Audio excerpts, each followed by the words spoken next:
much nuts. Watch this. This is the heavy, heavy monster sound. The nuttiest sound around. So if you coming off the street and you're beginning to feel the heat, well, I would have made an outside video, but today's pretty gloomy, so I'm going to use this chance to open up a question.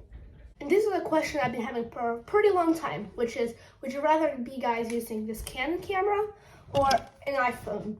As both are good cameras, but one has good upsides and the other one has good upsides also. So I think there's a better way to explain this.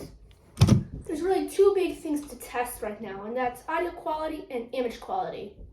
We can probably add a third one, which is usability. So let's get to it.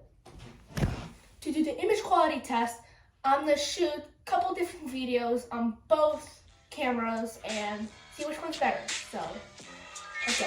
Now I do want to add a quick note in that when I'm filming on the phone, I will be using cinematic mode, cinematic mode. So yeah, keep that in mind.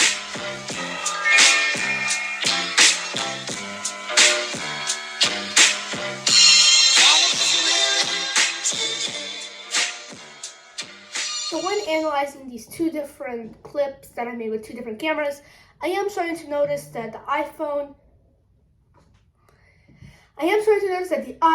is a bit brighter and it has more color contrast, while the Canon camera is keeping more of the color and raw picture, if you know what I mean by that.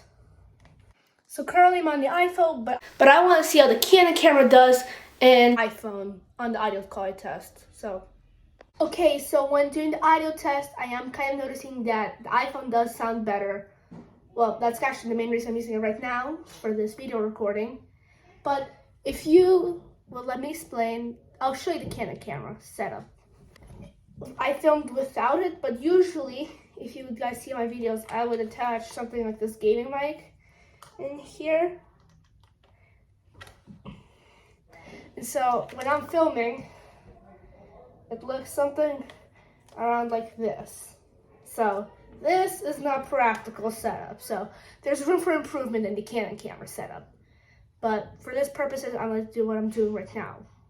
Now, obviously, I could probably go ahead and buy myself this very fancy shotgun mic and all this stuff, and it'll probably make the audio quality sound awesome, but really, I don't have the budget for that currently, so.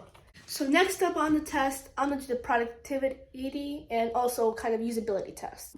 So to show this, I'm going to be using this graph. I've been using graphs very often in my videos recently. So currently in this graph, we have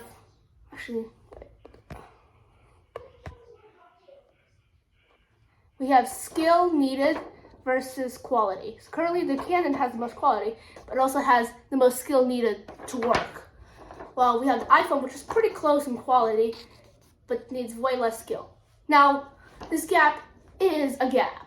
There is a gap to be noticed. But is this gap really important? I think is the question I'm pretty much asking myself. Currently, this gap is not, but maybe soon. So, to fully do this test, for the next week, I'll be filming on the Canon camera, and let me know in your guys' comments if this is a good idea or not, or should I go back to the iPhone.